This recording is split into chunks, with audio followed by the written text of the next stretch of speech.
Folks, I'm here to tell you today that money ain't everything. You can't take it with you. Don't be all caught up about money. I'm standing here looking at a view that I could never afford, but I could lust for it. Everybody lusts for a view like this. I don't live here. I live in a meth shack on a meth road. I don't even have a bathroom in there. I still need to jack the house up and fix all the plumbing that was in there and finish doing the bathroom. I got a camper for a bathroom, and I got a shack for a house. But I serve the people who own this, and they're wonderful people. The Lord took me out of a certain crowd, took certain people away from me, and in that time, it felt like, why me? What's going on here? But he had to make vacancies to put better people into my life. And he did that. A lot of times I make videos from a big rock cliff, and I believe it's right there. I'm always looking back saying, hey, my dozer's over on this side. I'm pretty certain that's the spot. I ain't telling you where it's at. This is my secret. Go find your own. I worked my butt off for years to get here. I dreamed.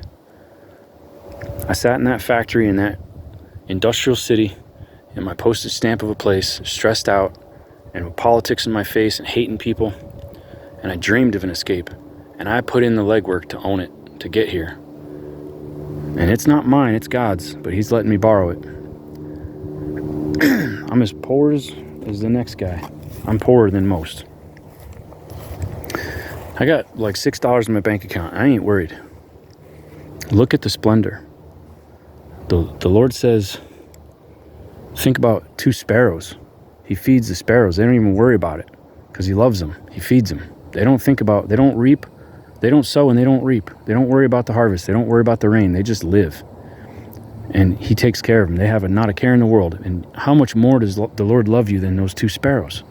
He ain't going to let you fail. You might let you fail, but he ain't going to let you fail if you love him. If you surrender your life to him, he's going to bless you. He's got plans for you to prosper. I'm not talking out my ass, guys. Do you see that view? Do you see that view? The view at my house is a meth house with crazy people yelling and screaming all the time. But do you see this view? I don't have to pay the taxes here. I don't have to pay the mortgage.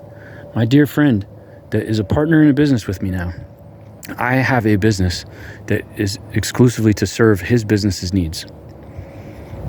I dreamed about managing a piece of God's creation.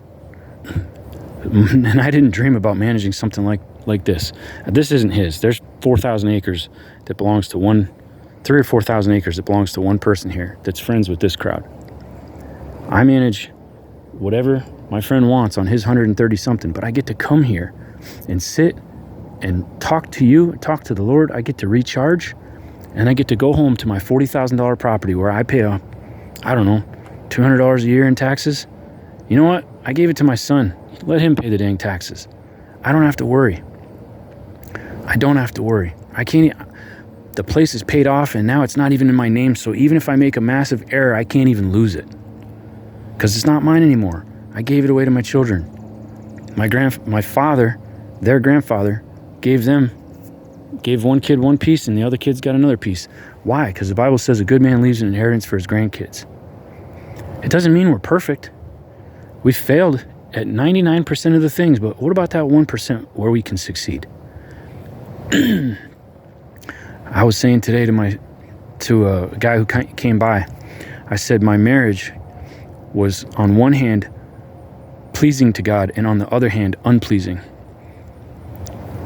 And when I knew I had to marry my girlfriend who was pregnant to put insurance on my daughter, that was the only way that I would marry her. I told her from the very beginning, I'm a womanizer, I'm this, I'm that, I'm in for the fling, I don't want kids and I don't want to be married. I told her that from the start, and she was like, okay, we can have a fling. We started off in sin, and sin has cost us dearly.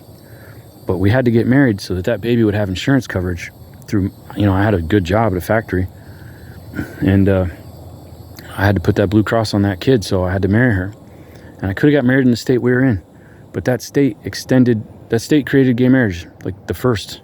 I'm pretty sure they were the first or second in the nation for gay marriage. And I don't have anything against gay people, but they're stuck in sin, just like me or you. The state saying marriage doesn't have to be between a man and a woman when the Bible says, yes, it does. If I stayed in that state, I would have been saying the state's righter than God. God's wrong and the state is right. And I didn't feel like I could do that.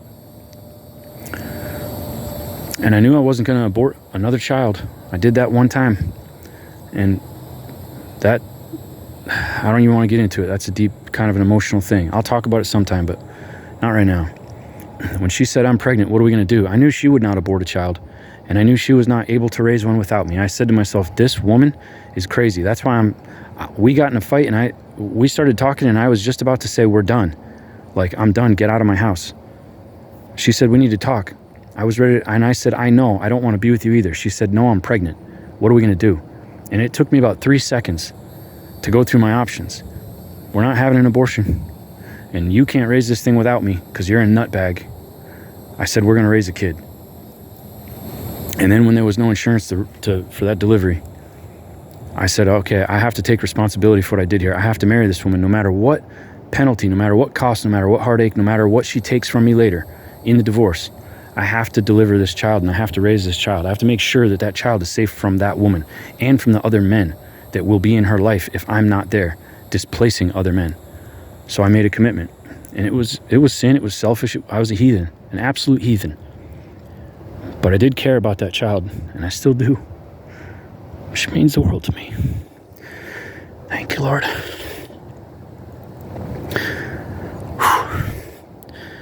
Thank you, Lord. I'm not worthy of any of this. Not even a little bit. God blessed me because I said I will not get married in a state that goes against what God says. So I'm going to go find a state that's all for him instead of all against him. So I did. But the side of me that was wicked, the way that it displeases him, is the other half of me said, well, I know this woman's going to leave me someday. I know we're not going to work out. We're going to end up divorced.